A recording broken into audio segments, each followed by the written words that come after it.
All right, friends, there's a lot of crazy coming from the Republican Party, as you know, and sometimes it's easy to forget about things or to become desensitized to things, but we really can't and shouldn't. This is the asymmetry which contributes to Republican victory, the potential that Donald Trump will win the election. We can take none of it for granted. We have to accept that at any given day, Donald Trump says and does things, and Donald Trump's advisors say and do things which should immediately and permanently disqualify them in terms of political aspiration. And yet they do it every damn day. Just a couple of things that have happened back to back. Let's start with this. So now that Ronna McDaniel is no longer the ineffective chairwoman of the Republican National Committee, and let me be very clear, Ronna McDaniel was terrible at her job and also just terrible in terms of the country.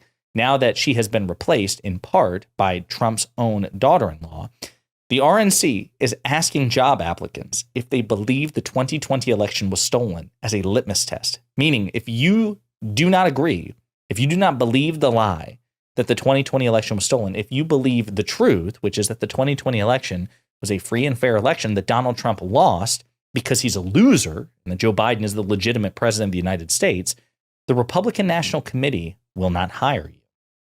It's incredibly dangerous. In response to this, prominent Trump advisor and MAGA podcaster Steve Bannon, who may become Donald Trump's chief of staff if he wins the presidency for a second term, effectively making Bannon the second most powerful person in the United States. I'm going to play a couple of clips of Bannon. This is what Bannon had to say in response to that. Where he tries to put her on the spot about the 2020 election, and then he finds out that when they hire people, one of the questions they're asking is, what do you think about the 2020 election? Nobody at the RNC should be there that does not think the 2020 election was stolen. Full stop. Why would you be there? Why would you be there? I mean, I suppose in theory, a person would want to work at the RNC if they believe that Donald Trump lost fair and square and for whatever reason want to help him win fair and square in 2024. But this is how a cult works. Steve Bannon is saying if you don't buy the cult's lies, you have no place in the cult itself. You can't. This is not a random MAGA person. Steve Bannon, again, is one of the most influential Trump advisors and maybe Trump's chief of staff. He is telling you there is no place for you. If you are a Republican and you are not part of the cult, there is no place for you. You have to buy into the cult 100% or you should stay away. Absolutely deranged stuff. But wait, there is more from Steve Bannon. And this, what he says now, is probably even more deranged than what he just said. They don't. And here's why. Mike Davis just said the quiet part aloud. On the evening after we've won, the accountability project's going to start. And it's going to be thorough this time.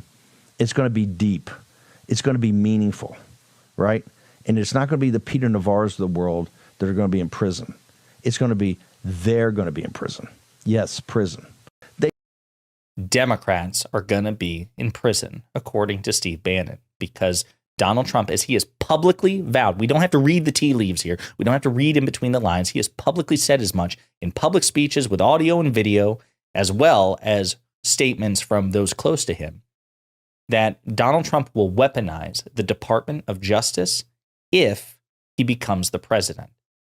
That is absolutely despicable and fascistic. It's authoritarian. It's infinitely worse, literally infinitely worse than anything from the Biden administration with respect to the Department of Justice. One last clip just to share with you, because wait, there's more. And this guy, Mike Davis, whom Steve Bannon just referenced, is potentially, according to reports, Donald Trump's future attorney general. U.S. As the next attorney general of the United States. Mike, where they get you? I'm going to be Trump's viceroy of D.C. because I don't like democracy. I want more authoritarian power. So this is a guy who has publicly declared, by the way, that he would deport Mehdi Hassan, which he couldn't legally do even as attorney general, etc. So he's said all kinds of unhinged things. And here he is publicly declaring that. Some people will say, you can't take it literally. You can't take it seriously. To which I say, why not? Why can't I? And would you, if I just imagine, my litmus test for people who say you can't and shouldn't take it seriously is, would you take it seriously if Barack Obama said he was coming for your guns, take your guns away? Or if Joe Biden said something like that? Of course you would. Because actually, believe it or not, words matter when they come from powerful people, regardless if they're Republican or Democrat. We should all evaluate the words of powerful politicians, regardless of political party. Donald Trump and MAGA don't and shouldn't get a free pass simply because they say crazy things. As a matter of fact, they should be held to a higher account because Democrats don't say the sort of things like Mike Davis just said. But wait, there's more. And that is the Biden-Harris official campaign have pointed this out, that there are prominent Republicans, including somebody who contributed to the Project 2025 handbook, basically the fascistic book. He wants to repeal the 22nd Amendment. 22nd Amendment, which puts a term limit on the number of terms that that presidents can have, right? It was the standard set by President Washington, went all throughout U.S. history until President Roosevelt broke it because it wasn't codified into law. It's just a tradition. And then after Roosevelt's death, it was codified into law in the 22nd Amendment. We're going to cap people, Republican or Democrat, independent, whoever, 2 terms. Barack Obama can't come back and run for a 3rd term. Neither can Bill Clinton, George W. Bush. But what they're calling for is the abolition, the repeal of the 22nd Amendment for Donald Trump. And they make the case in the American Conservative newsletter called Trump 2028. Truly unhinged stuff. Folks, this is inexcusably authoritarian. And this, by the way, smacks in the face of what so-called moderate, reasonable Republicans like Ben Shapiro and Piers Morgan. Piers Morgan's not a Republican.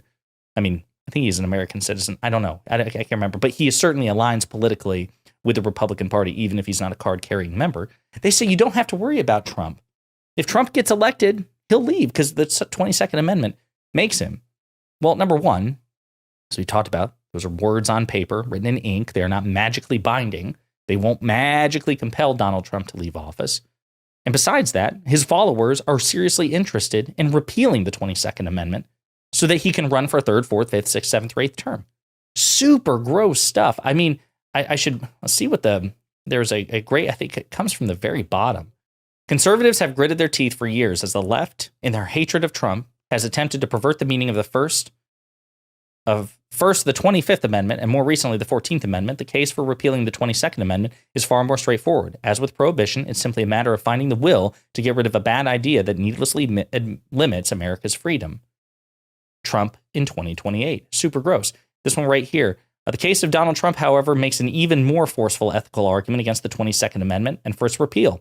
If a man who was once president returns after a series of years to stand again for the office and prove so popular as to earn a second non-consecutive term, the font is so small here, as Trump seems bound to deny him the right to run for a second consecutive term cuts against basic fair play. If by 2028 voters feel Trump has done a poor job, they can pick another candidate, but if they feel he has delivered on his promises, why should they be denied the freedom to choose him once more? Don't let questions of Trump's age in 4 years fool you. Trump in 2028. Folks, this is insane. And by the way, I love how conservatives appeal to popularity. They say, listen, if a candidate proves so popular as to earn a second non-consecutive term, so popular, folks, if you had to rely on the popular vote, now I mean you Republicans, had to rely on the popular vote for a president, there'd never be another damn Republican president.